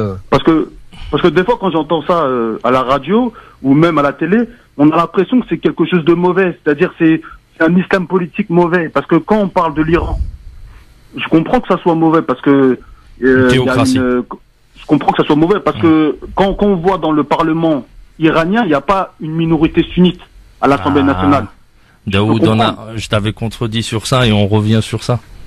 Je t'avais dit qu'il y avait même un député juif au Parlement iranien. Non, il y a des juifs, mais votre renseigner, il y a des sunnis. Wallah, il y a 22, je me suis renseigné après ce que je t'avais dit pour avoir le chiffre exact, c'est 22 à 23 députés sunnites. Pas du tout. Moi, je tape sur Internet et tu verras. Je te donnerai même les noms si tu veux sur France Maghreb. On donnera même les noms de ces députés. Parce que je peux pas parler. Parce que quand on parle de l'Iran, on dit que c'est l'Iran perse. Il n'y a pas qu'une seule ethnie en Iran. Il y a les Perses, il y a les Kurdes, il y a les Arabes, il y a les Palouches, il y a les Pashtuns. Il y a plusieurs ethnies. Il y a plusieurs confessions. Par exemple, que si je te dis Shamkhani, c'est le secrétaire de la défense. C'est comme John Bolton aux États-Unis. Il est arabe, il est sunnite. Non, mais moi je voulais pas parler mauvais de l'Iran, mais je veux savoir si on parle comme ça de l'Iran, on doit parler comme ça des frères musulmans parce que l'Iran c'est une théocratie à la saoudienne. On lapide, on exécute des gens pour leur homosexualité, on pratique le qisas, celui qui a tué, il faut le tuer, etc. C'est ce qui se fait aujourd'hui en Arabie Saoudite. Moi, à titre personnel, je suis contre radicalement. Par exemple, maintenant, si tu me poses la question sur les frères musulmans, il y a différents frères musulmans, comme te dit Mehdi, et moi, les frères musulmans, quand je vois, par exemple, le patron d'Al-Qaïda, Ayman al-Zawahiri, c'est un ancien frère musulman, je te dis. C'est un ancien frère musulman. C'est pas du tout un frère. Moi, les frères musulmans que vous m'avez cités, il n'y a pas de problème sur la Tunisie, sur même l'Algérie, le MSP, là, je sais pas quoi. Bon, ok. Et Erdogan, il n'y a pas de souci, mais les autres, là, qui sont terroristes, moi, je les considère pas comme des frères. Mais là, ils ont tous, voilà, c'est ça. Maintenant, ils ont le même objectif. Ils veulent une instauration d'une Ummah. Alors maintenant, la différence entre ceux qui prennent les armes et ceux qui veulent que ça soit fait politiquement et à travers la démocratie. C'est ça la différence. Après, tous ceux qui ont commencé et qui sont aujourd'hui, par exemple, vous parlez de le Baghdadi ou bien de Zawahiri, et je peux te citer d'autres noms qui ont commencé toujours par frères musulmans. Après, ils ont dit non, notre temps est arrivé, il faut qu'on prenne les armes. C'est bon qu'on arrête maintenant d'attendre. C'est ça la différence. Après, oui. Précis. Qu'est-ce que tu penses des milices dirigées par Ebou Azraïl? Des chiites en Irak, qu'est-ce que t'en penses? Mais ils sont condamnables, bien sûr, qu'ils font des exécutions comme Abu Azraïl, il a fait des exécutions ahurissantes. Ils sont plus que condamnables. De l'Hajj de Shabi, tu parles. L'Hajj de Shabi, il fait des exécutions sommaires. Il tue parce que les gens sont sunnites. Et c'est évident, ça, c'est condamnable plus que condamnable. Je les condamne au même titre. Mais sauf que maintenant, on a voulu que ça soit une guerre sunnite-chiite. Moi, pour moi, c'est des barbares, que ça soit dans ce camp ou dans l'autre. Il faut les condamner les deux. Non, j'approuve tes propos, j'approuve. Ah. Bon, parfait alors. Je pense la même chose que toi. Bon, bah super. On est d'accord, on est d'accord. Pour les députés sunnites en Iran, tu te renseignes, hein, Daoud, hein? Non, moi je n'ai aucune propagande à faire pour l'Iran. Moi je m'en fous, hein. Ils ont leurs hommes qui les défendent. Ouais. Mais moi j'essaie d'être objectif. Moi je sais que Shamkhani, qui est un haut responsable, qui est le bras droit de Ayatollah al-Khamenei, Shamkhani, c'est un sunnite, c'est un arabe. Bon, merci Daoud. On a besoin d'un pouvoir musulman politique, c'est ce que je voulais dire. Oui, mais qui n'utilise pas le terrorisme pour y accéder à ses fins. Moi, c'est ça la différence que j'ai. Moi, c'est ça l'erreur, moi, à titre personnel, c'est ça l'erreur que je reproche à certains. El-Ghannouchi, par exemple, moi, je l'ai salué parce qu'il a évité à la Tunisie une guerre civile. Parce que je suis triste que quelqu'un qui est venu démocratiquement, par exemple, comme en Égypte, comme Mohamed Morsi, qui sont en prison. C'est ça qui me... Il a tué hier, ils ont exécuté 3 personnes hier, 3 jeunes. Voilà. 3 jeunes. C'est ça qui m'énerve en fait. Quelqu'un qui est venu démocratiquement pour essayer de faire quelque chose, on le met en prison. Ouais, bah. Mais après, au-delà de l'étiquette, au-delà du fait. Fatar el-Sisi, Macron va le voir. Donc c'est ça qui me met un peu les nerfs, quoi. Mehdi. Au-delà de l'étiquette frère musulman ou bien salafiste ou bien soufi ou bien laïque ou bien, l'important c'est déjà qu'est-ce que t'amènes aux gens autour de toi, voilà. Est-ce que t'amènes ce qu'on dit du khair, du bonheur, ou est-ce que t'amènes avec toi le malheur et la violence? Voilà, c'est déjà ça qu'il faut regarder. Ensuite, quel que soit le mouvement, les frères musulmans, il y a des gens très bien parmi eux et des gens très mauvais parmi eux. Il y a des questions individuelles qui se posent, il y a des histoires personnelles également. Il y a des histoires nationales qui sont... Un homme comme Cheikh Nahnah, nous en Algérie, on a un homme comme Mahfoud Nahnah, c'est une sommité. On ne peut pas adhérer à son discours. Mais un gars comme Ali Belhadj, moi, c'est une horreur, à titre personnel. Merci Daoud. C'est pas un frère musulman. C'est pas un frère musulman. Il s'appuie sur Sayyid Qutb. C'est-à-dire, tant qu'on n'a pas changé la religion de l'État, on ne garantira aucune transition. Témoignage exclusif. Mais pas sur la confrérie. Témoignage exclusif dans un instant, messieurs, dames. Sami Redouane, fils de Zineb Redouane, morte le 1er décembre à Marseille. Elle fermait ses volets. Elle avait 80 ans. Elle fermait ses volets. Elle s'est pris un tir de lacrymo et elle en est décédée le lendemain. Son fils demande justice et vérité. Témoignage dans un instant sur France Maghreb 2. France Maghreb 2, France Maghreb 2. Et il n'y a pas qu'à l'antenne, messieurs, parce que ça débat aussi hors antenne, et c'est du haut niveau, messieurs, dames. Oui, on les a ici, ils sont dans le grand forum. Mehdi Chebaiki, notre lyonnais préféré, ainsi que Sofiane Lakhdari, qui sont avec nous aujourd'hui. Et vous, mesdames, messieurs, je monopolise un peu la parole, hein, pour mais non, pas du tout. Désolé, Mehdi. Ah, Mehdi, qu'est-ce qui se passe? Non, moi, je suis toujours à l'affût des bonnes leçons du docteur Sofiane Lakhdari. Oh là, très intéressant. Arrête. On va y croire. Non, c'est vrai, c'est très intéressant. Non, mais après, voilà, la question aujourd'hui, elle est très épineuse. On essaye un peu de donner certains éléments d'information afin que les gens puissent donner un peu leur jugement sur cette question. Moi, j'ai donné un avis. C'est la question du Sahara occidental, Sahara marocain, ça dépend où on se situe. Mais ce rapprochement, cette rupture de relation entre le Maroc, début de rupture, on risque de le voir s'accentuer. Bon, avant de parler, d'accueillir notre invité dans un instant, Sami Redouane, fils donc de Zineb Redouane, morte à Marseille, donc après un tir de lacrymo visiblement. Elle était au 4e étage et elle fermait ses volets. Un témoignage exclusif France Maghreb 2, le LGF, dans un instant. On accueille Abdelmajid qui nous appelle de Asnières-sur-Seine. Bonsoir Abdelmajid. Bonsoir Christophe. Bonsoir et bienvenue. Alors vous avez écouté évidemment attentivement tout le débat. Au travail, j'ai écouté un petit peu. J'ai eu juste deux choses. D'ailleurs, je veux présenter mes condoléances à la femme qui a été morte à Marseille. Oui. La rahma. Voilà. Et la deuxième chose, c'est que, en fait, moi, je veux pas être de ce côté-là ou de l'autre. Donc, il faut être réel dans ces idées. En fait, par exemple, le roi du Maroc. Ouais. J'ai rien à voir avec ça. Je suis un immigré, je travaille. J'ai quitté mon pays, je travaille en France. On ne peut pas des immigrés. Ouais. Donc, le truc, c'est que j'ai écouté le dernier discours qu'il avait fait. Je crois que c'était à l'occasion de la fête le Masquerade, je crois, un truc comme ça, ou l'indépendance. Il a bien insisté qu'avec sa main tendue pour le régime algérien, qu'on peut se trouver un compromis, je sais pas moi, autour d'une table, de voir c'est quoi le problème, c'est quoi le truc, ça fait des années que ça doit se faire. Oui, le Maroc a tendu la main à l'Algérie, c'est ce que tu veux dire. Enfin, voilà, l'Algérie, non. Mais ouais, le Maroc a tendu la main à l'Algérie, mais l'Algérie n'a pas de réponse jusqu'à maintenant. Donc, est-ce que vous croyez que c'est des gens comme ça, c'est des gens à haut niveau politiquement, et voilà, c'est ça le problème qu'on a. Chaque fois on parle, je sais que vous n'avez pas de réponse, que vous n'avez pas de solution à ça. Non, c'est comme ça, c'est ça le problème. Si je peux me permettre, juste un élément de réponse. À quand fais-tu alors, tu dis qu'il n'y a pas eu de réponse de l'Algérie à la proposition marocaine. Ouais, mais il y en a eu. Voilà. D'accord. Voilà. Donc ça sous-entend que le problème, enfin, La solution commencerait donc à partir du moment où le roi du Maroc déciderait d'amorcer un rapprochement. Ah bah, c'est ce qu'elle a fait. Non, Abdelmajid, donc non, mais à la base, normalement, on se met autour d'une table et on discute avant de... C'est un problème de peuple au Maroc, c'est pas un problème d'État, hein, c'est pas un problème de roi, ça. Non, mais la réponse algérienne, elle vous dit que la question du Sahara occidental ou du Sahara marocain est entre les mains de l'ONU. Et c'est pas à l'Algérie et le Maroc de régler ce problème. Ouais, mais ça fait des années qu'on ils vont autour de la table, si tu veux, voilà. Mais ils sont en train, même le Maroc est en train de discuter. Avant de venir chez nous. Donc, voilà, vous êtes des voisins, vous êtes côte à côte, donc discutez entre vous, parlez entre vous, réglez vos problèmes, vous venez nous voir, il n'y a pas de problème. Je suis entièrement d'accord avec ça. Ça marchand des paroles, quoi, c'est quoi, Ouais, finalement, ils peuvent régler le problème s'ils le veulent, quoi. Les deux. C'est le veulent, bien sûr, mais voilà, mais il faut l'autre. Il y a une rupture de confiance de part et d'autre. Comme on dit, l'humain, il peut pas applaudir, donc c'est ça, en fait. L'humain peut pas applaudir. C'est très simpliste, à mon avis, de dire qu'il y a un camp qui veut la paix et l'autre qui veut la guerre, a priori. Ouais. C'est un avis d'Abdelmajid. Ouais. Merci Abdelmajid. Disons qu'il y a deux personnes qui se regardent, on se pointe une arme sur le visage. Merci Abdelmajid, je sais pas ce que vous avez dit, mais non, voilà, c'est un truc, voilà, gentil, hein, c'est pas un truc. Oui, d'accord. Tout va bien. Bon, alors, messieurs dames, on aura l'occasion de toute façon d'en reparler parce que de cette crise diplomatique entre le Maroc et l'Arabie Saoudite, puisque c'était l'objet de notre discussion aujourd'hui, de notre débat. Je constate juste qu'il y a beaucoup de gêne visiblement de la part de certains qui n'osent pas appeler. C'est dommage parce que voilà, on peut essayer de parler de manière assez lucide et objectivité des choses. Non, mais on voit bien c'est toujours un peu complexe quand même. Hein. Aussi bien quand on parle du Maroc et de l'Algérie, on sent une non, mais on parle du Maroc avec l'Arabie Saoudite. Ouais, on parle du Maroc avec l'Algérie. C'est ça la question. Absolument. Là, c'est Abdelmajid qui nous parle de ce problème entre le Maroc et l'Algérie. On a parlé du Maroc avec l'Arabie Saoudite. Est-ce que vous êtes choqué? Vous n'êtes pas choqué? Est-ce que vous êtes pour? Vous êtes contre? Est-ce que la coalition du Yémen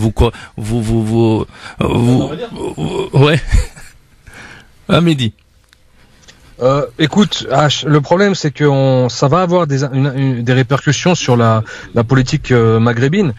Moi personnellement, je suis un Maghrébin convaincu. Ouais. Le problème c'est que au niveau des peuples, je pense même que les peuples sont des Maghrébins convaincus. Chacun avec son histoire. Voilà, chacun avec ses différences, hein, bien entendu. Mais hélas, comme l'a dit Sofiane, comme l'a dit très bien Sofiane, lorsqu'il n'y a pas de confiance politique, il n'y a pas d'accord policier, il n'y a pas d'accord militaire, il n'y a pas d'accord au niveau des services secrets, des services spéciaux, il y a très peu d'accords au niveau il n'y a pas d'accord au niveau journalistique. Avant de penser à faire une alliance, il faut déjà commencer par croiser les intérêts. C'est pour ça que l'Europe a d'ailleurs commencé par le charbon et l'acier, si je me rappelle bien. Voilà, on commence par faire du business ensemble et ensuite on parle politique. Et là, le problème, c'est qu'on n'a même pas, on est la région économiquement la moins intégrée du monde. Et pourtant, moins intégrée économiquement du monde. Et pourtant, me disent s'ils étaient alliés, les deux, en l'occurrence l'Algérie et le Maroc, ils pourraient représenter une force considérable quand même, non? Non, mais pour répondre à Abdelmajid, l'union du Maghreb, elle devait se faire il y a plus de 15 ans. Ouais, et le Maroc il y a eu ce projet, hein. Non, mais le Maroc a mis des conditions sur le règlement du problème du Sahara. Bon, on accueille Faiza Ben Mohamed qui est avec nous. Salut Faiza. Salut tout le monde. Bonjour Faiza, donc tu nous écoutes depuis tout à l'heure, en l'occurrence Mehdi et Sofiane, parce que moi je reste toujours neutre, hein, évidemment. Vous me connaissez. Bah cher Faiza, bien sûr, Christophe. Mais oui. Donc, alors Faiza, du coup, elle a laissé le temps, elle a analysé tout ce qu'on a dit, alors du coup. Non, alors j'ai pas tout entendu, j'ai branché quand l'auditeur Abdelmajid était en ligne. Ah oui. Et pour le coup, moi je le rejoins à peu près. Enfin là tout à l'heure, je crois que c'est Mehdi à l'instant qui disait que l'Algérie et le Maroc gagneraient à s'allier et pourraient représenter une force. Je rejoins parfaitement cette position-là. Après, concernant l'Arabie Saoudite a des problèmes diplomatiques avec un certain nombre de pays, il n'y a pas que le Maroc. Et à mon sens, je pense qu'il ne faut pas non plus tirer trop de plans sur la comète. C'est des problèmes diplomatiques qui sont récurrents, qui sont que passagers à mon avis, et qui font que tôt ou tard, quand il y aura un intérêt commun à se rassembler, à mon avis, je vois pas comment ils pourraient passer outre l'obligation de se rassembler, je dirais. Faiza, à ton avis, cette tension entre le Maroc et l'Arabie Saoudite est due, à ton avis, à ce reportage qui a été diffusé par l'Arabien, ou c'est plus profond? Moi, je pense que, alors ça c'est peut-être la goutte d'eau, mais je vois pas comment un simple reportage pourrait provoquer une espèce de guerre diplomatique. Il y a certainement quelque chose qu'on Et surtout, Boreta, il a intervenu, le ministre des Affaires étrangères marocain a intervenu il y a un mois sur une émission Bila Houdoud sur Al Jazeera, c'est-à-dire une chaîne qatarienne.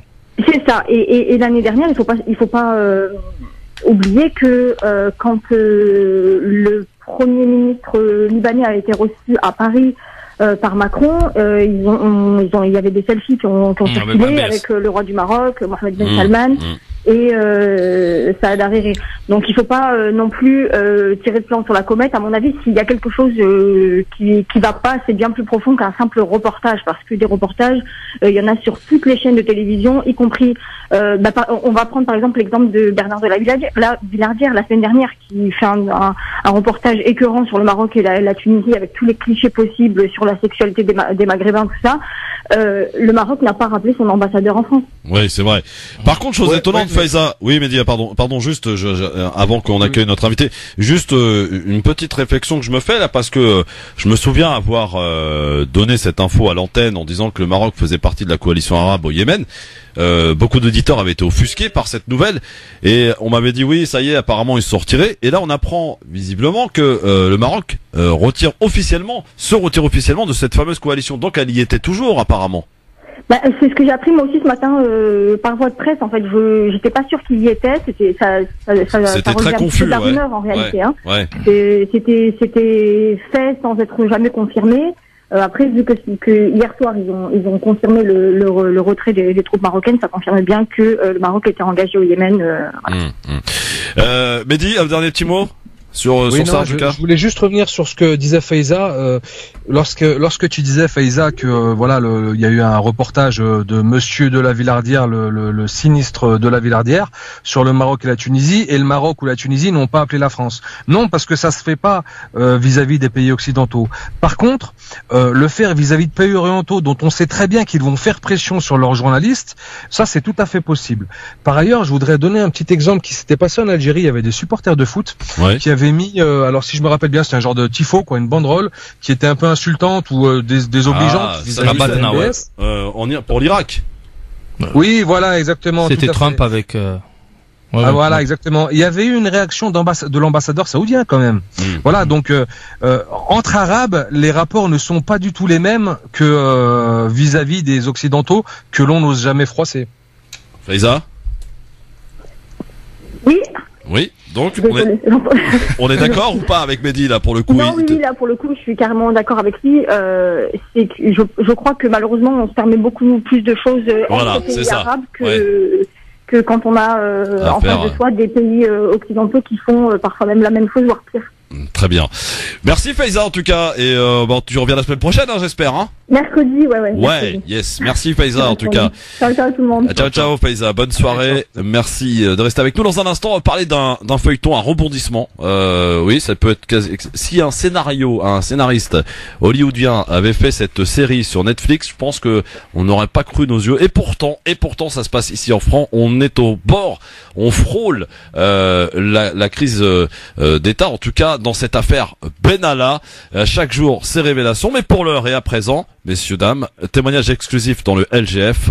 On va revenir donc sur ce qu'on a évoqué à plusieurs reprises sur France Maghreb 2, le décès de Zineb Redouane à Marseille le 1er décembre dernier. C'est en tout cas au cours de la manifestation du 1er décembre. Elle est décédée le 2 décembre. Nous sommes en ligne avec Samy, son fils, qui est depuis l'Algérie. Bonjour Samy. Bonjour. Bienvenue sur France Maghreb 2, Samy. D'abord, au nom de toute l'équipe de la radio, toutes nos condoléances pour votre maman qui était âgée de 80 ans et qui, alors, expliquez-nous comment ça s'est passé ce fameux 1er décembre à Marseille, dans son appartement au 4e étage. Bon, ma mère, elle était chez elle, elle fermait, il y avait la manif qui a commencé vers les coups de 18h30. Alors, par peur de respirer des gaz là, elle a fermé, elle voulait fermer sa fenêtre. Ouais. Alors, quand elle veut fermer la fenêtre, elle a été touchée par une bombe lacrymogène au visage. D'accord. Elle a été transportée après 1 heure parce qu'il y avait des routes qui étaient fermées. Toutes les routes étaient fermées. Alors, difficilement, elle a été transportée à l'hôpital, à la Timone. Samy, à pas qu'on comprenne bien, elle était toute seule dans son appartement. Qui s'est aperçu de ce qui lui est arrivé? Il y avait une voisine qui habite juste en bas. Elle était avec elle. D'accord. Et donc elle a été transportée à l'hôpital et elle est décédée le lendemain, hein, le 2 décembre. Oui, elle a été transportée à l'hôpital. Après, ils lui ont cousu, ils ont fait 10 points de suture sur le visage. Ah oui. Et comme elle se portait pas bien, ils lui ont fait un scanner. Ils ont trouvé que sa mâchoire supérieure était fracturée. Alors ils ont décidé à 4 heures du matin de la transporter à l'hôpital La Conception. À 4 heures du matin. Ils ont décidé là-bas de lui faire pour l'opérer de la mâchoire. Ouais. Samy, aujourd'hui, vous demandez évidemment justice. Comment réagissez-vous face aux déclarations aussi bien du ministre de l'Intérieur Castaner qu'au président également, qui a dit que ça n'avait rien à voir avec une bavure policière, la mort de votre mère? Bon, moi, je sais pas, j'ai pas entendu qu'est-ce qu'il a dit, mais moi, ce que je demande à la France, moi, je n'ai rien contre la France ni les autorités françaises. Moi, je veux seulement que justice soit rendue pour ma mère. C'est tout. Je n'ai besoin de rien du tout. Est-ce que vous êtes persuadé est-ce que vous avez aussi des témoignages peut-être de médecins que ce qui est arrivé à votre mère et ce qui a conduit à son décès, c'est dû à ce fameux tir de lacrymo, donc tiré le 1er décembre? Oui, bien sûr. On a plusieurs témoignages déjà sur Marseille. En plus, à l'hôpital, moi j'ai parlé personnellement avec le chirurgien. Même j'ai des photos de ma mère défigurée complètement. Alors, même si ma mère elle a eu un arrêt cardiaque à l'hôpital, mais cela c'est dû à quoi? C'est dû à sa blessure au visage et à la poitrine aussi. Vous avez entamé, Samy, aujourd'hui une action en justice? Normalement, moi j'ai désigné un avocat et je dois venir pour me constituer partie civile. D'accord. Je crois, pour ne pas me tromper, qu'il y a eu une enquête de l'IGPN qui a été ouverte, donc de la police des polices, concernant le décès de votre mère. Et quel en est le résultat, ou on le connaît pas encore? Ah, moi je le connais pas. Ils ont été chez ma mère, ils ont trouvé, parce que au départ, il y avait la policière, la commandante, elle me parlait au téléphone, m'a appelé au téléphone. Ouais. Elle m'a dit, je vais faire une enquête là-bas dans la maison de ma mère. Ils ont trouvé des plots de grenades à la maison. Ouais. Alors maintenant, ils ont fermé la maison, elle est sous scellée, la maison où ma mère habitait. Ils ont fait l'enquête, ils ont trouvé des traces. Ouais. Alors on espère en tout cas que justice sera faite. En tout cas, c'est ce que vous demandez à la famille. Donc vous, Samy, le fils donc de Zineb Redouane, qui est décédé, rappelons-le, le 2 décembre dernier à Marseille, après avoir reçu un tir de lacrymo le 1er décembre aux alentours de 19h, lorsqu'elle simplement fermait les volets pour ne justement pas respirer ce fameux gaz. Oui. Samy, bon courage et merci en tout cas de nous avoir livré votre témoignage, premier témoignage à la radio. Je veux vous dire une chose. Moi, je remercie tous les autorités qui m'ont aidé. Je demande justice à la France. Je n'ai rien contre la France ni contre les autorités, mais je veux que justice soit faite pour ma mère. C'est tout. Ce qui est normal, évidemment, Samy. Vous avez peut-être ouvert des pages sur les Facebook ou peut-être pour que les auditrices, auditeurs puissent suivre un petit peu ce qui se passe ou pas encore? Moi j'ai ma page personnelle. Je travaille avec ma page personnelle au nom de Samy Redouane. Samy Redouane, très bien. Oui. Eh bien, n'hésitez pas à aller suivre Samy Redouane et je pense que vous allez tenir informés donc les auditeurs, auditrices de ce qui va se passer pour la suite. Merci Samy en tout cas pour votre témoignage. Merci beaucoup, monsieur. Toutes nos condoléances évidemment pour votre maman, Allah Rahma. Merci beaucoup. Témoignage de Samy, messieurs dames. Donc fils de Zineb Redouane qui est décédé à Marseille. Qui était en train simplement de fermer ses volets. Son fils qui demande justice. Nous étions en liaison avec lui depuis l'Algérie. Messieurs, pas de commentaires? Et puis on soulignera quand même la dignité dans le deuil de cet homme qui appelle simplement à la justice et pas à la haine. C'est ça. Bravo. Alors, on va parler maintenant dans le LGF d'un feuilleton, parce qu'on peut appeler ça un feuilleton quand même. L'affaire Benalla, qui n'en finit pas de s'épaissir avec chaque jour de nouvelles révélations. Nous l'avons appris hier soir. Une enquête a été ouverte concernant cette fois-ci un contrat passé avec un oligarque russe. Après l'Élysée, c'est désormais Matignon qui semble être englué dans cette affaire. Tout commence hier, en fin de journée, par la démission de la responsable de la sécurité du Premier ministre, prise dans la tourmente de l'affaire Benalla depuis le début de la semaine.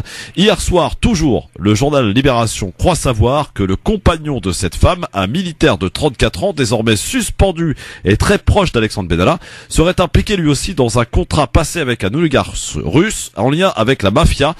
Dans la foulée, le parquet national financier confirme avoir ouvert une enquête en lien avec ce mystérieux contrat russe. Les juges veulent comprendre comment il y a eu donc une approche du crime organisé a pu être introduit dans les hautes sphères de l'État français, en l'occurrence l'entourage des responsables de la sécurité du président de la République et de son Premier ministre. Dans cette nouvelle affaire, donc, dite du contrat russe, Alexandre Benalla, Vincent Kras et le compagnon de l'ancienne chef de la sécurité de Matignon sont soupçonnés d'avoir créé des montages financiers et d'avoir touché plusieurs dizaines de milliers d'euros en provenance de Russie. Donc, pour Alexandre Benalla, c'est la 3e enquête judiciaire quand même ouverte après celle sur les violences du 1er mai et l'autre concernant ses passeports diplomatiques. J'ajoute bien entendu que les 2 manifestants qui avaient été frappés le 1er mai dernier à Paris par Alexandre Benalla ont comparu cet après-midi et ont été condamnés à 500 euros chacun, 500 euros d'amende pour violence envers les policiers, messieurs. Voilà pour les tenants et les aboutissants de cette affaire qui n'en finit pas de rebondir. Est-ce qu'on peut véritablement parler d'affaire d'État aujourd'hui, Mehdi? Oui, affaire d'État, mais oh là là, c'est... Qu'est devenu l'État français? C'est la question que je me pose, parce que il fut un temps où on avait des hommes politiques, Pasqua pour ne pas le nommer, qui manipulaient les bandits de toutes sortes pour agir en son nom, mais toujours en gardant une certaine distance, une distance critique entre le pouvoir et toutes ces arcanes un peu sombres, des relations, des vendeurs d'armes, ce genre de choses. Ouais. Aujourd'hui, on a l'impression que c'est le banditisme qui infiltre le pouvoir français. C'est pas possible à un tel niveau de proximité du président de la République d'avoir des personnes aussi naïves, aussi médiocres, quoi qu'elles fassent, quel que soit leur business, de pas arriver à cloisonner les choses pour protéger l'institution nationale française. C'est catastrophique. Sofiane? Oui, je rejoins parfaitement Mehdi. En plus, moi, ce qui m'étonne le plus, c'est que on voit une parjure totale de Benalla. Face à la commission du Sénat, ils lui ont posé clairement la question sur cet oligarque russe qu'il a dit qu'il ne connaissait pas. Et on a en même temps le contrôle judiciaire qui a été violé, a priori, si on croit les révélations qui ont été apportées par Mediapart, et on voit rien qui suit. Là, ça alimente malheureusement le discours, la justice à géométrie variable, toutes les théories de complot qui peuvent subsister, à savoir qu'il y a une force qui défend Monsieur Benalla, que c'est l'ami de Monsieur le Président et qui le protège. Voilà, malheureusement, tant que la justice, elle ne fait pas son boulot, à mon sens, peut-être ils ont leurs éléments d'information ou leur agenda ou leur calendrier, mais moi, à titre personnel, en tant que simple citoyen, quand je vois ces 2 infractions et qu'il n'y a rien derrière, on commence à se poser des questions, malheureusement. Et ça, c'est une affaire qui me rappelle un peu les poupées russes. À chaque fois où on ouvre, on trouve des choses. Alors du coup, on sent qu'il y a quelque chose et qui n'est pas encore dit au grand public. Oui, les révélations ne sont pas terminées, visiblement, dans cette affaire. On le voit juste dans les débats, quand on voit certains hommes politiques ou certains journalistes qui se gardent de déclarer certaines choses qu'ils connaissent a priori. Bon, en tout cas, cette affaire révèle quand même certaines choses. C'est que ce fameux contrat russe qu'aurait passé Benalla, mais aussi Kras, et donc le compagnon de cette dame, donc ancienne chef de la sécurité de Matignon. C'est d'ailleurs pour peut-être préserver Édouard Philippe et Matignon qu'elle a démissionné. On sent quand même que ça monte au haut niveau des responsabilités dans cette affaire. Et surtout que ce contrat aurait été passé lorsqu'ils étaient tous les deux encore en poste, Benalla à l'Élysée et Kras au sein de la République en marche. Et c'est là que ça pose quand même problème. Il y a un gros problème, c'est clair. Voilà, il y a conflit d'intérêts, c'est bien plus que ça même. Ça va beaucoup plus loin quand même, Mehdi, là, pour cette histoire. Non, ça va beaucoup plus loin. Mais moi, au-delà des affaires de personnes, c'est vraiment la France vis-à-vis de l'étranger. Quand on voit que le pouvoir français vacille de cette manière, c'est dangereux pour l'État français, c'est dangereux pour les Français in fine. C'est ça, moi, qui m'intéresse. Après, ce que peut faire Benalla de ses passeports, ou c'est pas mon problème. Ouais. Mais quand ça met en danger la sûreté du peuple français, là, c'est vraiment grave. On a des infos d'ailleurs sur ce fameux oligarque russe, Sofiane? A priori, il a fait sa richesse avec le charbon et on sait pertinemment que les grands oligarques russes, ils sont très proches du pouvoir de Poutine, si ne pas le citer. Ou s'ils sont pas proches, ils se rapprochent le maximum. Alors du coup, on fait tout pour voter des sanctions à l'encontre de la Russie et en même temps on signe des contrats avec des oligarques proches de Oui, c'est ce que j'allais dire, c'est-à-dire que la France... On parle d'un média RT qui fait tout pour déstabiliser la Macronie et en même temps on signe. C'est ça le paradoxe. On parle de complotisme. Voilà, on parle de en Syrie par exemple, on sait que la Russie et la France sont pas du tout dans le même camp, quoi. Il n'y a pas que ça, malheureusement. Maintenant, on voit que au niveau économique, on vote des sanctions à l'Union européenne pour suivre l'agenda américain. Ouais. Voilà. Pourquoi ces agriculteurs français qui souffrent aujourd'hui? Parce que la majorité de nos produits est exportée vers la Russie.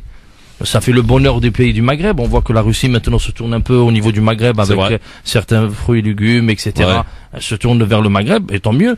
Mais on voit que les agriculteurs français souffrent aujourd'hui suite à ces sanctions qui ne sont absolument pas justifiées. Et je t'ai parlé il y a 24 heures, la France s'est désolidarisée de l'Allemagne sur l'oléoduc Nord Stream 2. C'est très grave. En tout cas, voilà, comme on le disait, cette affaire n'a pas fini de rebondir. C'est un véritable feuilleton, hein, messieurs. Si vraiment il y avait un scénariste qui avait écrit ce scénario, justement, de cette affaire Benalla, dans une série Netflix, on ne l'aurait pas cru, hein. Et qui commence par une petite vidéo de Taha Bouhafs. Exactement. Notre chroniqueur, Taha Bouhafs, qui allait fumer sa chicha en fin de manifestation, et puis qui s'est retrouvé en plein cœur de cet affrontement, hein, donc de Benalla, déguisé en policier en train de taper les gens. D'ailleurs, quand il l'a filmé, il savait pas que c'était lui, évidemment. Ouais. Et la vidéo a été, tout de suite, elle a fait beaucoup de retweets ce jour-là, et le sommet a vite été averti parce que Benalla a été dans la foulée sanctionné pendant 15 jours, et puis ensuite réintégré en espérant pour le pouvoir que cette affaire ne sorte jamais. Sauf qu'elle est sortie. Elle est sortie, rappelons-le, peu après la victoire de la Coupe du Monde et le retour des joueurs de l'équipe de France en France. Voilà, au mois de juillet dernier.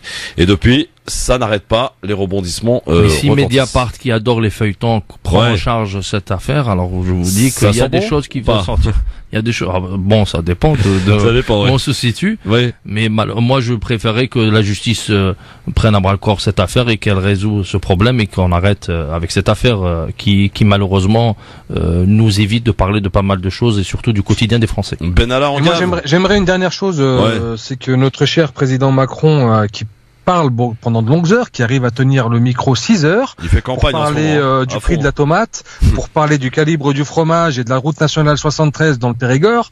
Ben, j'aimerais qu'il fasse juste, allez, 1 minute pour désavouer Benalla. Mais franchement, qui passe à la télé et qui dit voilà, ce gars-là, eh ben, je le désavoue publiquement, il a trahi la confiance que j'avais. Enfin, il peut faire plein de choses, mais qu'il le fasse une bonne fois pour toutes. Bon. Bon, Mehdi, je sais que tu dois nous quitter ou c'est bon? Oui, hélas, je dois y aller, oui. Bon, tu as loupé le zapping, mon Mehdi. Merci beaucoup, Mehdi, en tout cas. Merci, Mehdi. Bon d'avoir assuré l'intérim. Merci, Sofiane. Merci, Christophe. Et merci à tous nos auditeurs, toujours plus nombreux. Absolument, tu as raison. Salut, mon Lyonnais, à bientôt. Je précise que l'interview de Sami Redouane, le fils de Zineb Redouane, est en podcast, disponible en podcast sur le site www.francemaghreb2.fr ainsi que sur la page Facebook France Maghreb 2. Dans un instant, mon cher Sofiane, le zapping. Tiens, il y a du bon dans le zapping. Il y a du Zemmour. Ouais. Voilà. Et il a été désavoué, tant mieux. À tout de suite. France Maghreb 2, France Maghreb 2. Merci de nous rejoindre sur France Maghreb 2 avec plus que Sofiane Nagdari, puisque Mehdi Chebaiki nous a lâché. Enfin, il est parti. Il avait été, voilà. Il a bien assuré, en tout cas, l'intérim aujourd'hui. Merci beaucoup à lui. Je rappelle que vous pouvez retrouver l'interview de Sami Redouane, interview exclusive France Maghreb 2 LGF, le fils de Zineb Redouane, en podcast sur le site www.francemaghreb2.fr. Un site d'ailleurs à mettre dans les favoris tout de suite parce qu'il y a beaucoup d'infos, beaucoup d'articles, et la page Facebook également à venir liker et à partager aussi en podcast aussi sur la page Facebook France Maghreb 2. On passe maintenant et pour finir par notre zapping. Il est où notre zapping? Il est où le zapping? Ah bah il est là. Donc si je me trompe de bouton, ça va pas le faire. Allez, c'est parti. Le jingle, on y va. Si on prend 100 millions d'Africains d'un remplacement de population. Bon, ben voilà. Parce que les mots bamboula, d'accord, ça développe. Maintenant, moi, très franchement, je vois un barbu Angela Barr. La réimmigration, c'est le départ des immigrés. Réellement le déradicaliser, est-ce que c'est possible? Donner une bonne dose de cheval. Si la connerie se mesurait, il servirait de maître étalon. C'est le meilleur et le pire de la télé ou de la radio, ce qu'il ne fallait en tout cas pas louper. Et pour commencer ce zapping, Sofiane, auditrice auditeur, la théorie du complot se porte visiblement très bien dans ce pays. À en croire ce sondage, écoutez plutôt. Combien croient que les Illuminati dirigent le monde et le pays? 27% des Français, plus d'un Français sur 4 pense que les Illuminati manipulent la population. Si on résume un peu cette enquête avec un camembert, on va découvrir des chiffres qui sont quand même assez phénoménaux. On arrive à un Français sur 5 qui croit à 5 théories du complot minimum, et seul finalement un peu plus d'un Français sur 3 ne croit à aucune théorie du complot testée. Les Français sont complotistes, Sofiane ? Oui, je pense parce qu'ils trouvent pas de réponse sur certaines questions. Après, on peut dire ça c'est du complot ou bien c'est de la recherche de la vérité. Mais quand on voit comment on traite le sujet avec dérision, on parle des Illuminati, on parle pas de gens qui se posent des questions sur certaines choses. Alors maintenant, si on dit il y a pas de service secret, il y a pas de plan, il y a pas de stratégie, alors eux ils les considèrent comme complot quand les gens posent des questions. Moi, à titre personnel, je trouve déjà ces médias-là, ils ont rien compris, ils se déconnectent de plus en plus de la population, du reste de la population. Invité ce matin de BFM TV, c'est Emmanuel Bompard, numéro 2 de la France Insoumise, réagit à la perquisition qu'il a subie hier à son domicile à Toulouse, dès 7h du matin. Je ne connais pas les détails de la procédure, mais ce que j'observe, c'est qu'il y a une forme d'acharnement judiciaire contre la France Insoumise, qui a fait l'objet déjà au mois d'octobre de 15 perquisitions, de dizaines d'heures d'auditions libres auxquelles nous nous sommes présentés sans aucun problème, et hier d'une nouvelle perquisition dans un dispositif encore une fois disproportionné. Ces 5 policiers qui frappent à la porte à 7h du matin pour finalement repartir avec quelques documents informatiques, dont, grosse surprise, le fichier de la campagne présidentielle, l'affiche officielle de la campagne ou la circulaire envoyée à tous les candidats. Donc il y a une forme d'acharnement judiciaire qui, oui, de mon point de vue, dénote une forme d'instrumentalisation de la police et de la justice à des fins politiques. On est dans une campagne électorale. Une campagne électorale, ça se mène projet contre projet, par des arguments, dans un débat sur le fond, sur les propositions, et pas à coup de perquisition interposée. Emmanuel Bompard, donc, qui dénonçait cette perquisition qu'il a subie à domicile. Il y a un acharnement rapidement, Sofiane, contre la France Insoumise. Je sais pas si la justice a perquisitionné, c'est qu'ils ont des éléments, j'espère. Si on commence à perquisitionner des journalistes et des partis politiques ou bien des leaders de partis politiques, ça devient grave. Mais je pense qu'il y a des éléments a priori. Humour maintenant, et quand on parle d'humour, un ancien président qui en a, en tout cas de l'humour, François Hollande, qui parle de sa popularité. Voici ce que ça donne, François Hollande, bientôt, à mon avis, sur les planches. Dès le début de mon mandat, le prix du pétrole avait atteint son sommet historique. J'en avais vu les conséquences, y compris sur ma popularité. C'est assez indexé. Plus le prix monte, plus vous descendez. Alors après, il y a des plafonds et des planchers. Mais quelquefois, les plafonds peuvent être crevés et les planchers aussi. Alors, je sentais bien que cette question-là pouvait être, si je puis dire, inflammable. Ah, il a de l'humour. Il paraît que c'est quelqu'un de drôle, vraiment, dans la vie, hein. Il aurait dû changer de métier alors. Oui. Et puisqu'on parle d'humour, sachez qu'il y a pas que François Hollande qui a de l'humour, puisqu'un membre du gouvernement, le porte-parole, pour ne pas le nommer, Benjamin Griveaux, concourt même pour le prix de l'humour politique, pour une phrase qu'il a prononcée. Il a dansé ce matin sur Europe 1. Benjamin Griveaux, vous venez de recevoir le prix de l'humour politique. Pour avoir dit... Non, pas encore, je suis sélectionné. Attendez, on est plusieurs. On est quelques-uns. Vous êtes en lice, mais bon, bien placé quand même, faut le dire. Pour avoir dit... Pour avoir dit que mon début d'année avait été un peu rock'n'roll et que j'avais organisé une journée porte ouverte. Voilà, une journée porte ouverte. À l'intrusion des gilets jaunes dans votre ministère, c'était votre manière de dire aux gilets jaunes c'est ma manière. Vous font pas peur. D'abord, c'est ma manière de dire qu'il faut toujours parler légèrement des choses graves et gravement des choses légères. Oui. Ça, il faut un peu d'autodérision dans la mission qui m'a été confiée. Et puis, il faut savoir un peu se moquer de soi. Voilà. Griveaux, donc, peut-être va-t-il avoir le prix de l'humour politique, hein, Sofiane, à surveiller. Ouais, on va surveiller alors. Il a beaucoup moins d'humour, lui, en l'occurrence, et on termine ce zapping avec Éric Zemmour. Pas franchement satisfait des revendications des gilets jaunes, c'est le moins qu'on puisse dire, écoutez. Aujourd'hui, pourquoi ils leur tendent la main? Ils leur tendent la main parce que, je dis ça depuis avant Noël, et ça s'aggrave, le mouvement des gilets jaunes a été complètement noyautée, manipulée, récupérée par la gauche et par l'extrême gauche, qui a limité les revendications uniquement au social, pour que d'abord pour que ça soit politiquement correct et que ça passe bien dans les médias. Et ensuite, quand il n'y a plus que des revendications sociales, quand on est là à discuter de 100 € d'augmentation du SMIC, alors là, évidemment, la CGT, elle se retrouve et elle vient dire « Ah mais embrassons-nous, Folleville ». Voilà, c'est comment on tue un mouvement en dit leçon. Bravo la gauche une fois de plus, magnifique. Ah, il l'a franchement amer, hein, Zemmour, pour les gilets jaunes là. Oui, on le sent. Clair. Mais en plus, il balance une fake news quand il parle de la CGT. La CGT n'a jamais soutenu les gilets jaunes. Ils ont appelé d'accord à la grève que les gilets jaunes se sont joints, mais en aucun cas j'ai vu Martinez. Il a dit certaines demandes des gilets jaunes, je n'adhère pas. Après, maintenant, Zemmour, il a fait tous ses livres sur une possible guerre civile entre les Français et d'origine, de souche, comme il les appelle, et les Français d'origine immigrée. Aujourd'hui, il voit qu'il y a une union et qu'il demande, la question, elle est sociale, elle n'est pas sociétale. Il ça, fait c'est l'histoire partie de la France. Ces gens, Sofiane, qui auraient aimé que la revendication, la colère sociale ne soit pas justement sociale, mais plutôt ethnique. Voilà. Il aurait bien voulu que ça soit que sociétal et non pas social. Mais sauf que les Français, quand le frigo est vide, ils sont dans la rue. Exactement. Et tous réunis, a priori. Absolument. Ils vivent pour cet acte 12 d'ailleurs demain. 13, acte non 13, exact, acte 13. Ça passe vite, hein. Espérons une réponse politique à ce mouvement et qu'on arrête, bien sûr. Merci, mon Sofiane. À très vite, Sofiane Lakhdari. Bon week-end à vous. Vous pouvez retrouver l'émission en podcast sur la page YouTube, bien sûr, dès ce soir, France Maghreb 2, comme le podcast aussi de l'interview de Samir Edouane, interview exclusive pour France Maghreb 2, le LGF, à retrouver sur le site www.francemaghreb2.fr et sur la page Facebook de la radio France Maghreb 2. Lundi, invité de l'entretien, Emmanuel Dupuis, le secrétaire général du Nouveau Centre, c'est le parti d'Hervé Morin qui sera notre invité à 17h ce lundi. Bonne soirée à tous. Dans un instant, Medjahed, il entame son week-end dès le vendredi soir, il va le passer avec vous d'ailleurs tout au long de ce week-end. Merci d'écouter France Maghreb 2, il est précisément 18h01 à Paris, comme partout ailleurs en France.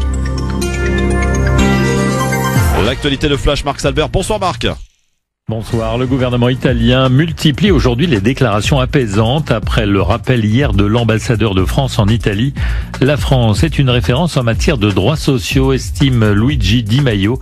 De son côté, Giuseppe Conte, le président du Conseil, estime que la relation entre les deux pays est ancrée dans l'histoire et qu'elle ne peut pas être remise en question par des incidents.